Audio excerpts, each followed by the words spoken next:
எல்லாரும் எப்படி இருக்கிறீங்க? அமெரிக்கால இன்னைக்கு தாங்க ஸ்னோ இல்லாத நாள் அப்படிங்கிற மாதிரி இந்த வீடியோ கேப்சர் பண்ண அன்னைக்கு ஸ்னோ விழவே இல்லை. கிளைமேட்டும் நல்லா இருந்தது. வெளியே போய் நடக்கலாம் அப்படிங்கிற மாதிரி. ஸோ ஏதாவது குக் பண்ணலாமே, சம்திங் டிஃப்ரெண்ட்டாக ஹஸ்பண்ட்க்கு ஆஃபீஸ்க்கு அப்படின்னு சொல்லிட்டு தான் நான் இன்றைக்கி வந்து ரொம்ப நாளைக்கு அப்புறமா இதை எடுத்து குக் பண்ணவே ஸ்டார்ட் பண்ணேன்.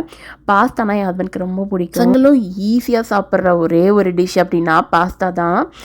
பட் பாஸ்தாவில் ஸ்பெகட்டி, அப்புறம் fettuccine, angel hair, macaroni, mini pasta, இந்த மாதிரி வேறு வேறு ஷேப்பில் நிறைய பாஸ்தா இருக்குது. பட் ரொம்ப பிடிச்சது அப்படின்னா இந்த டைப் ஆஃப் ஸ்பெகட்டி பாஸ்தா தான். நம்ம நார்மல் சேமியா மாதிரி தான் இருக்கும். ஸோ அதை வந்து நான் கொஞ்சம் உடச்சி போட்டு இன்றைக்கி சம்திங் டிஃப்ரெண்ட்டாக ட்ரை பண்ணலாம் அப்படின்னு சொல்லிட்டு எந்த டைப் ஆஃப் சாஸஸுமே ஆட் பண்ணாமல் நார்மலாக நம்ம இந்தியன் மசாலா வச்சு தாங்க ட்ரை பண்ணேன்.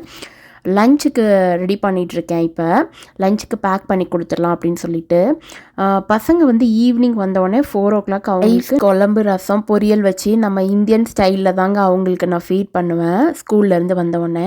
ஏன்னா மதியம் அவங்க வந்து ஏதாவது பாஸ்தா, ப்ரெட்டு இல்லைனா சப்பாத்தி அந்த மாதிரி தான் கொண்டு போவாங்க. ஸோ அகெயின் ஈவினிங் அவங்களுக்கு திரும்ப அதுவே கொடுக்க வேணான்னு சொல்லிட்டு நான் நம்மளோட இந்தியன் ஸ்டைல் லஞ்ச் ரெசிபியாக தான் நான் எப்போயுமே அவங்களுக்கு கொடுப்பேன். அதனால லஞ்சுமே சம்டைம் 2 டைப் ஆஃப் குக்கிங் இருக்குங்க. வீட்டில் இந்த மாதிரி 2 2 குக் பண்ணுவீங்களா அப்படின்னு சொல்லிட்டு கமெண்ட் செக்ஷனில் கூட ஷேர் பண்ணிக்கோங்க. சர்ச்சில் மீட் பண்ணலாங்க.